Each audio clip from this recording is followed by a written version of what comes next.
बिस्मिल्लाहिर्रहमानिर्रहीम, अस्सलाम वालेकुम। आप देख रहे हैं व्यूज़ मैटर। मैं हूं मुर्तज़ा डार। अफ़गानिस्तान के हवाले से मेरे पास आपके लिए 4 खबरें हैं, चारों बड़ी खबरें हैं। पहली खबर यह है कि अफ़गानिस्तान में हज़ारा किलिंग्स हुई हैं। इसके हवाले से एक तस्दीक सामने आ गई है। ये वही किलिंग्स है जिसका जिक्र मैं अपनी रिपोर्ट्स में कर रहा था और बहुत सारे लोगों को एतराज़ था। तस्दीक का आपसे जिक्र करूँगा। दूसरी बात आज ये करूँगा कि पंजशेर मामले पर भी एक बड़ी पेशरफ सामने आई है। पंजशेर या जो पंजशेर के अंदर मौजूद रेजिस्टेंस फोर्स है उसके एक सरबराह सामने आए हैं, बड़ा इंटरव्यू दिया है, बड़ा शोर है और वो कह रहे हैं तालिबान के सारे क्लेम गलत हैं। इस पे बात करेंगे। तीसरी बात ये करेंगे कि यूरोपीय यूनियन के जो चीफ हैं उन्होंने ख़बरदार किया अफ़गानिस्तान की सूरत हाल के हवाले से। चौथी बात हम ये करेंगे कि अफ़गानिस्तान में खुराक की कमी से बच्चों की हलाकत होने लग गई है, बच्चे जहाँ बहक होने लग गए हैं। उनकी तादाद कितनी है, होने का जा रहा है, सर्दियों तक मामलात कहाँ तक पहुँचेंगे, इस हवाले से बातचीत करेंगे। गुफ्तगू का बाकायदा आगाज़ करते हैं।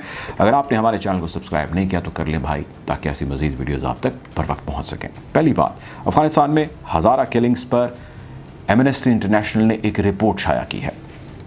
वो रिपोर्ट में ये कहता है, पहले तो खैर मैं अपनी ख़बर बता दूं, अब से कुछ हफ्ते कबल मैंने एक रिपोर्ट की जिसमें मैंने जिक्र किया कि मेरे पास क्रेडिबल इंफॉर्मेशन है, न्यूज़ है, मेरे कुछ सोर्सेज से भी है, जिस न्यूज़ के मुताबिक दैकुंदी के इलाके में तालिबान फोर्सेस ने हज़ारा के ख़िलाफ़ ऑपरेशन किए हैं और उसमें कई हज़ारा हैं जिनको शहीद किया गया है, जहाँ बहक किया गया है। और ये मामला सिर्फ हज़ारा तक नहीं रुका, वहाँ पे मौजूद अफ़गानिस्तान सिक्योरिटी फोर्सेस तक भी फैला, उनके ख़िलाफ़ भी यह किया गया।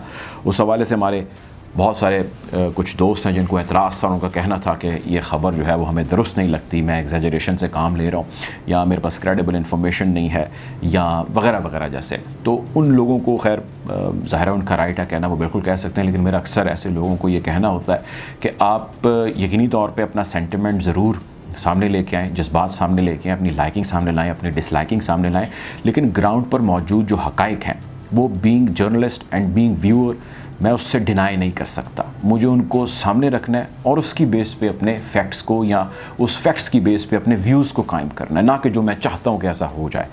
Anyways, to cut it short, Amnesty International दुनिया का बड़ा इदारा है और वो दुनिया के मुख्तलिफ ममालिक के अंदर ह्यूमैनिटेरियन क्राइसिस के ऊपर काम करता है और तहकीकात करता है और इन्वेस्टिगेशंस करता है, और उसकी इन्वेस्टिगेशंस को काफ़ी क्रेडिबल समझा जाता है। हुकूमत पाकिस्तान खुसूसन इमरान खान साहब की गवर्नमेंट ने एमनेस्टी इंटरनेशनल की कई 100 रिपोर्ट्स हैं जिसको मैं खुद जानता हूँ, मल्टीपल जगहों पर कोट किया है। उसी की एक और रिपोर्ट है।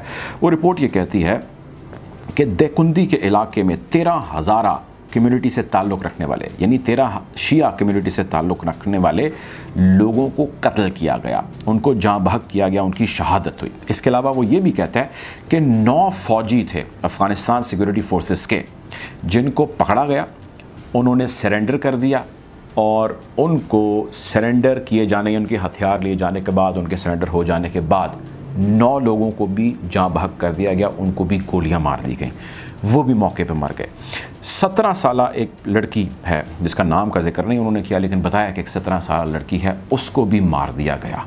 अच्छा, अब ये जो किलिंग्स हुई हैं, इन किलिंग्स पे मफरूज़े अपनी जगह, लेकिन हक़ाइक़ अपनी जगह, और हक़ाइक़ सबूतों के साथ होते हैं। एमनेस्टी इंटरनेशनल ये भी कहता है कि हमारे पास ऐसे विजुअल और ऐसे पिक्टोरियल, हमारे पास यानी तस्वीरें और वीडियोस मौजूद हैं ऐसे वाक़यात की, और हमारे पास कई बयानात रिकॉर्ड हैं, यानी कि हमारे पास तमाम वो एम्पिरिकल एविडेंसेस मौजूद हैं जिसको हम कंसर्न्ड अथॉरिटीज़ तक ज़रूर पहुंचाएंगे। ये वो ख़बर आपसे शेयर करनी ज़रूरी इसलिए थी कि इस खबर को लेके यकीनी तौर पे कुछ ऐसे हलके हैं जहाँ पे इस जैसी ख़बरों को पसंद नहीं किया जाता, लेकिन जो ख़बर है वो मेरी दी नहीं है भाई, वो किसी मखसूस जानिब से नहीं आई, वो एक एमनेस्टी इंटरनेशनल एक इंडिपेंडेंट ऑर्गेनाइजेशन है जिसकी जानिब से वो ख़बर आई है। आगे बढ़ते हैं। पंजशेर का मामला। पंजशेर आप जानते हैं कि ग़ालिबन 6 जो सितंबर गुजरी उस दिन तालिबान ने क्लेम किया कि पंजशेर हमारे कंट्रोल में आ चुका है, लेकिन अब इस जो आप वीडियो देख रहे हैं इससे ग़ालिबन को 6 या 7 घंटे पहले एक इंटरव्यू आया है, और ये इंटरव्यू दिया है अली मैसम नज़ारी ने। अली मैसम नज़ारी पंजशेर में मौजूद जो रिबेल हैं या जो रेजिस्टेंस फोर्स है उसके हेड ऑफ फॉरेन रिलेशंस हैं। आप पहले इनका एक क्लिप सुने इस इंटरव्यू का जो उन्होंने France 24 को दिया है। So I wouldn't believe everything that the Taliban are saying. They are not victorious and the resistance is continuing. Right now we have thousands of resistance forces inside Panjshir. They're still there, and we are uploading footages of these resistance fighters on a daily basis.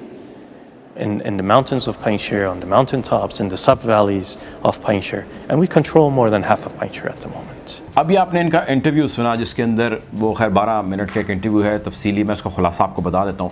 इस interview में वो कहते हैं कि जो 6 तारीख को claim किया गया तालिबान की जानिब से कि पंजशेर पे हमारा कंट्रोल है, हमारा होल्ड है, ये तमाम गलत है, ये झूठ है, ये प्रोपोगेंडा है और ये लोकल और इंटरनेशनल मीडिया के साथ मिलकर प्रोपोगेंडा करते हैं। और साथ वो ये भी कहते हैं कि 50% से ज़ायद जो एरिया है पंजशेर का वो अब भी हमारे कब्ज़े में है और पंजशेर में ही हमारे जो लीडर हैं शाह मसूद, वो वहाँ पर अहमद मसूद मौजूद हैं और वो अपने लोगों के दरमियान हैं। तालिबान का ये क्लेम कि पंजशेर फ़तह हो गया है, ये झूठा है, ये गलत है, ये मैं नहीं कह रहा, ये नॉर्दर्न अलायंस जो इनका इत्तेहाद है, शुमाली इत्तेहाद है, उसके जो फ़ॉरेन रिलेशंस के हेड हैं अली मैसम नज़ारी, वो ये कह रहे हैं। अच्छा, इसके अलावा वो ये कहते हैं तालिबान के हवाले से, वो ये कहते हैं कि जी तालिबान के साथ हमारे मुज़ाकरात हुए, इस वक्त मुज़ाकरात हमारे तालिबान के साथ नहीं हो रहे, मुमकिन है कि हो जाएं, अगर होंगे तो हम कोलेसिव गवर्नमेंट लेंगे, यानी कि एक ऐसी गवर्नमेंट जिसमें तमाम स्टेक होल्डर्स को कहीं ना कहीं कोई ना कोई स्टेक ज़रूर मिलेगा और ये सबका राइट है। वो इसलिए ये कहते हैं क्योंकि तालिबान जो वहाँ पर मौजूद हैं वो असल तालिबान है नहीं, बल्कि तालिबानों को वो दहशतगर्द करते हैं। वो साथ ये भी कहते हैं कि भाई तालिबान किराए के कातिल हैं, इनको कभी किसी मुल्क ने, कभी किसी पावर ने हायर किया और अब इनको किसी और पावर ने हायर कर चुका है। ये मैं नहीं, ये भी वही कह रहे हैं। और वो ये कहते हैं कि तालिबान असल अफ़गानी भी नहीं है, असल अफ़गान हम हैं, असल अफ़गान हमारे सरदार हैं, असल अफ़गान उनके आगे सरदार हैं, उनके नस्लें, उनकी आल हैं, उनके बच्चे हैं जो यहाँ पे मौजूद हैं और बरसरे पेकार हैं। और जिस तरह पुराना रिलीजियस इस्लामिक निज़ाम था जिसमें एक ट्राइब या कबीले का एक सरदार था और उस खत्ते को, उस जगह को वो रूल करता था, आज भी हम उसी पे कायम है और हम चाहते हैं कि हमारे साथ यही हो, ना कि आप पूरे के पूरे जो है वो सिस्टम या एरिया को कब्ज़ा करना चाहें, उसको कवर करना चाहें। ये भी पंजशेर वालों का कहना है। बहरहाल वो ये भी कहते हैं कि हालात जो हैं अफ़गानिस्तान के अंदर अच्छे नहीं हैं, बहुत ज़्यादा अबतर हैं और बहुत ज़्यादा ख़बरें हैं जो नहीं बाहर निकाली जा रही, उनको रोका जा रहा है और हमें इस चीज़ का ख़दशा है कि आने वाले दिनों में इससे भी बहुत ज़्यादा हालात ख़राब हो जाएंगे। खैर, ये तो थी दूसरी चीज़। तीसरी चीज़ ये है कि यूरोपीय यूनियन ने ख़बरदार कर दिया है अफ़गानिस्तान के हालात के हवाले से दुनिया को, और यूरोपीय यूनियन ने यह कहा है कि दुनिया को कुछ करना होगा। अफ़गानिस्तान में महंगाई जब से तालिबान का टेक ओवर हुआ है 50% से ज़्यादा हो चुकी है 15 अगस्त से ऑनवर्ड। और साथ उनका ये भी कहना है कि जो आने वाली सर्दियां हैं, यानी कि जो विंटर है, विंटर इज़ कमिंग वाली जो चीज़ है, वो कायोटिक हो सकती है अफ़गानिस्तान के लिए। अच्छा, एक रिपोर्ट और आई है मल्टीपल सोर्सेज से, या आप अपनी स्क्रीन पे भी देख सकते हैं, चल रही है। ये रिपोर्ट ये कह रही है कि अफ़गानिस्तान में खुराक की कमी की वजह से, यानी मैल न्यूट्रिशन की वजह से कई बच्चे जाँ बहक होने लग गए हैं और उसकी तादाद में होशरुबा इजाफ़ा होने लग गया है। बच्चों की खुराक कम है, या उनको खाने के लिए या उनकी माँओं को शीरखार बच्चों को नहीं मिलता, जिसकी वजह से वो उस भूख की वजह से छोटे होते हैं, वो सह नहीं पाते या उतने क़ुव्वत बर्दाश्त इतनी नहीं होती, उनका जो जाँ बहक होना है वो बहुत ज़्यादा होता जा रहा है। गौर इसको शायद पढ़ते हैं, इसके इलाके में सबसे ज़्यादा हलाकतें हो रही हैं।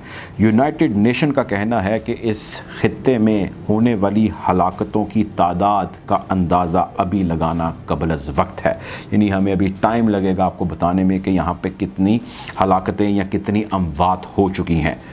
यूरोपीय यूनियन, यूनाइटेड नेशन इस समेत दीगर सोर्सेज जो वहाँ पर मौजूद हैं या उससे बाहर हैं, इन तमाम की कलेक्टिव फाइंडिंग ये है कि अफ़गानिस्तान में इकनॉमिक हालात इतने अबतर हो चुके हैं कि आज 70-75% से ज़ायद पॉपुलेशन को एक वक्त से ज़्यादा की रोटी नहीं मिल रही।